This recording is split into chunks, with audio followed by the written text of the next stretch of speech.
Notts County are the oldest club in the Football League, with a fantastic history and tradition. But it might surprise a lot of supporters to learn that in the late 19th century, County could almost have been called Nomadic Notts.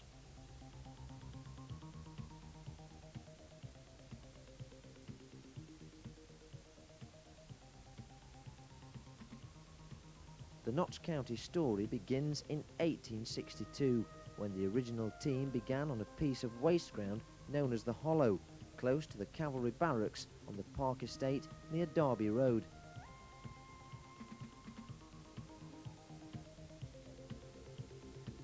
The barracks were demolished in 1920, but Barrack Lane is still there today.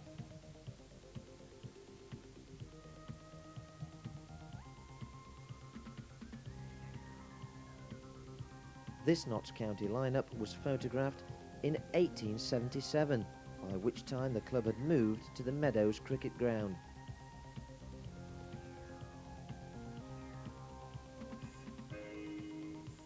Today, this area is known as the Queen's Walk Recreation Ground.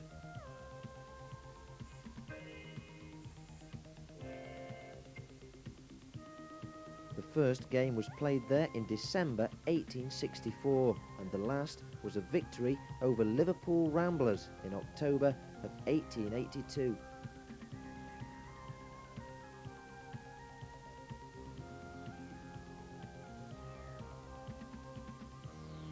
Beeston was County's next home when they moved into Beeston Cricket Ground in October 1877. That ground is now the site of a car park and the bowling greens of the Plessy Works.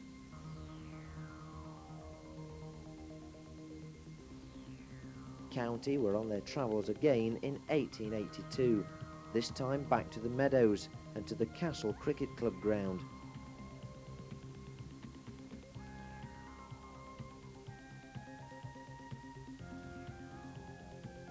The ground now lies under a modern housing estate,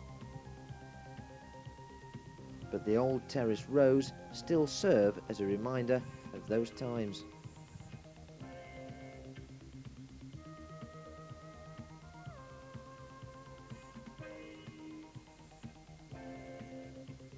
Notts were often forced to share the home of arch-rivals Nottingham Forest, and in the 1890s played several games on the town ground in Bathley Street. That's now covered by the Corporation Bus Depot. This famous side captured the FA Cup for County in 1894. And by this time, the club was playing the majority of its games at Trent Bridge. This historic photograph shows County's last game at Trent Bridge against Aston Villa in 1910. The pitch was laid out alongside the cricket pitch, bordering the Fox Road and Radcliffe Road sides of the ground.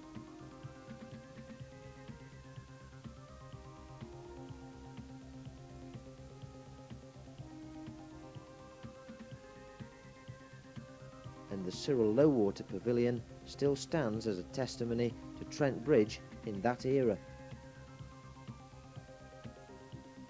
The city began a period of new prosperity, and with it County moved across the bridge to their present home, Meadow Lane. The first game was, fittingly, against Nottingham Forest, and the packed terraces illustrate the success that that move was soon to bring about.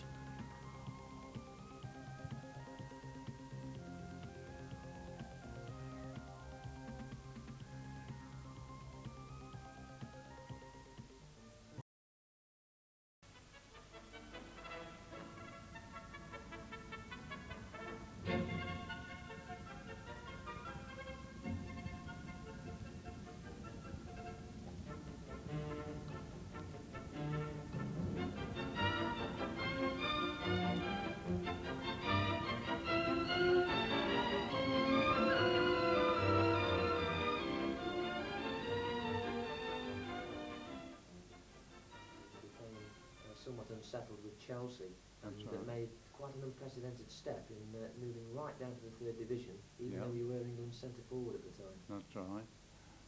Well, the reason I came to Nottingham in the first place was Arthur Stollery, who was then manager of Notts County. Well, before he became manager, he was the masseur at Chelsea. And I thought unfairly he got the sack through nothing at all. He just purely got rid of him. And he managed to get this job here at Notts County. And he said to me before he left, because we were great friends, he said, if ever I become a manager, will you come to me? I said, yes, Arthur, I said, and I shook hands on it. Well, I had my ups and downs with Chelsea and everything else, and I came to Notts County purely and simply on a handshake with Arthur Stollery. And I was here for 4.5 years, 4.5 happy years, I might say. People thought I was mad, especially in the England camp, of coming from First Division to Third Division. But to preserve, in my own mind, I went to see Sir Stanley Rose, who was then just Stanley Rose, the secretary of the FA, and asked what my position would be if I went into the Third Division. I gave him all the details. He said, well, he said, you'll be in the Football League. It doesn't matter what division you're playing in. If you prove yourself that you're still the best, you'll be picked. Now, of course, Tommy, you did prove that you were still the best and had 4.5 happy years at Meadow Lane. I did, yes. Well, I've always said, and I always will say, that the Notts County supporters are the best supporters in the country, in the Football League, without any question. When I came here, they were about fourth from the bottom of the third.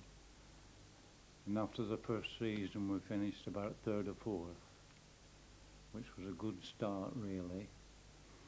And of the 4.5 years I was here, we had an average of over 30,000 in that 4.5 years. But not only that, they used to travel away.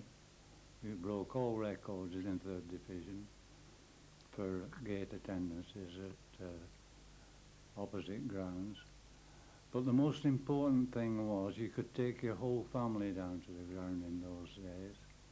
I mean, they used to be queuing up at 12 o'clock for the kick-off at 3.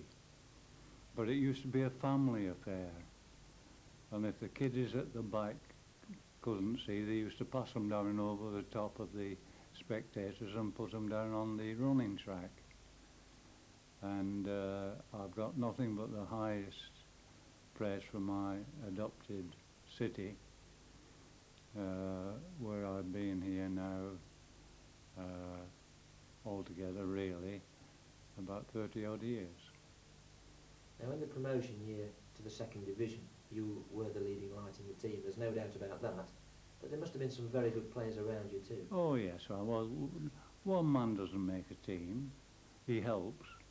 He helps with experience and with expertise, and you see, these players had never played in top-class football, real top-class football before, and but they learn quickly. Players like Jackie Sewell. Jack was a boy. A lot of people said that I made Jackie Sewell. No, I didn't make Jackie Sewell. Jackie Sewell made himself through his own learning and being taught, being willing to taught. He used to come up to my home on a Friday night and we used to discuss, and I used to say, right, well, I can't tell you when you've got to go, Jack.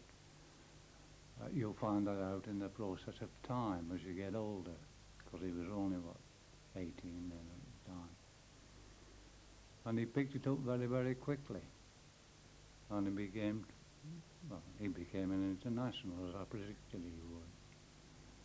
And people like Billy Baxter, who he and Jack and I last night As a matter of fact, Bill's in a wheelchair now with very bad arthritis in both knees. So we took him out and had a little drink or two to cheer him up a little bit.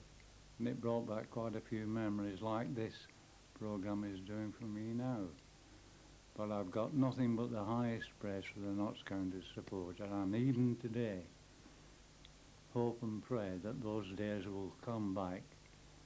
I think the present regime, under the chairman and directors and the manager, have done a magnificent job up to now.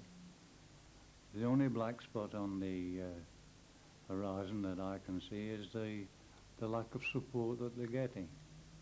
They certainly deserve far better support than what they are getting. After all, the chairman's outlined what he was going to do, and he's put his money where his mouth was. And the manager has done the same thing. The manager has done a great job, and so have the players. And they're a young side. And people are saying, oh, well, it's just a one-day wonder. But if they can consolidate in this league this season, and possibly next, then these youngsters, who are youngsters now, will be experienced players. And they'll be a force to be reckoned with. I hope they do. Tommy, let's go back to the 1950s when you actually left Notts County. Mm-hmm. Had some very happy years with them, so why leave? Well, unrest in the dressing room. One or two so-called players got too big for the boots. And when you get an ordinary player telling you how you should play and how you shouldn't play, it was time for me to go. There's a lot of rumours been circulated over the years about me. And this is the truth. I didn't like many of the players when I left, to be honest with you. It was all right when they were getting something for nothing, and I was giving it to them. But when that faded away and I saw a little bit of more common sense, instead of trying to buy my popularity for the other players and help for the other players, they didn't appreciate it at all. So I said, well, that's it, and away I go. I was forced out of it, basically. I didn't want to go, but they wanted me to go. It was sad that you had to leave, and you went to Very Brentford sad. from there. I did, And yeah. then, because you did leave Notts County, you got a chance to go back into the First Division with Arsenal. Well, And that's stayed there right. until you were 37. That's right. But you were lured back to Notts County, weren't you? Yes, so I was lured back by the chairman, a chap called Machin, who promised me the earth and said I was X thousands and thousands to spend to build a side. Our team, we had 33 professionals on the books, and about 27 of those were dead wood, and I wanted to get rid of them and rebuild. And whilst I was there, I signed Tony Haitley and Jeff Astle, which they didn't turn out too badly. And but after 11 months, they said that they'd had enough of me, so they kicked me out. Just because I told the chairman when the first few weeks of the season, I said, well, we're certain to go down, and then we'll bounce straight back. It'll give me the chance to clear out all the dead wood and replace it. I said, and then we'll be back. And there was no contract for you? No, I never had a contract in my life. I just shook hands, and I expected him to keep his part of the bargain like I kept mine. But he never did. I've never had a contract in my life. At the end of your playing days with Notts County, it was quite a sad end to be, in your words, forced out, and then to actually come back as manager, and then to be sacked. That's right. Does that really sour your memories of Notts County, or are No, you still in love with the club? Oh no. It soured me at the time with football. Having got older and wiser, I realised that was a stupid thing to do. I should have turned around and said, "Oh well, that's life. That's the way it goes," and kept in football. But I didn't. I thought to myself, well, what the hell? If that's what football thinks about me, after all I've done or tried to do for the game, both, for my country and everything else, it's time I just cut it off, which I did, which was the foolish thing to do. But at that time, it seemed the right decision to make. And then, as one gets older, you get a little bit freer, a little bit milder, and you think to yourself, well, you're a damn fool. And there were certain people who I was still popular with, and they more or less changed my mind, and I'm glad that they did. You're still very much involved with football, with your column in the local newspaper. Well, yes, with the Nottingham Evening Post, they're my lifesaver. I mean, Barry Williams, who is the editor of the Nottingham Evening Post, Trevor Frecknell, who's the sports editor, David Stapleton, John Lucy, Mick, well, I can go on, Alice, Jean, and, well, to me, they have been so good to me over the last few years, last 6 years now, and I'm deeply grateful to them for all that they have done, and I'm quite happy. Now, although you do still go to Meadow Lane, yes. You much prefer to actually run about on the park rather than sit on those cold hard seats? Yeah, I'm afraid that the old hip won't let me sit more than 20 minutes or so, and in a cushy chair, but I'd like to go down more often, and I hope to as it gets stronger. But sitting for 2 hours on the hard seat in the damp weather is a little bit much. Do you still get that old urge to get out there on the pitch and kick the ball? Oh yes. Even on television, when I see a ball going over, I'm halfway there, kind of thing, and then I've got to remember, you silly old fool, sit down. Tommy, out of all the games you played for Notts County, there must be at least one game that really stands out in your mind. Well, there are possibly every game more or less stands out in your mind as when you've won, especially. That was the game. But I remember getting 11 against. It was either Ipswich or Exeter. I can't remember which, and we got 9 against Ipswich or Exeter. I can't remember which. But those,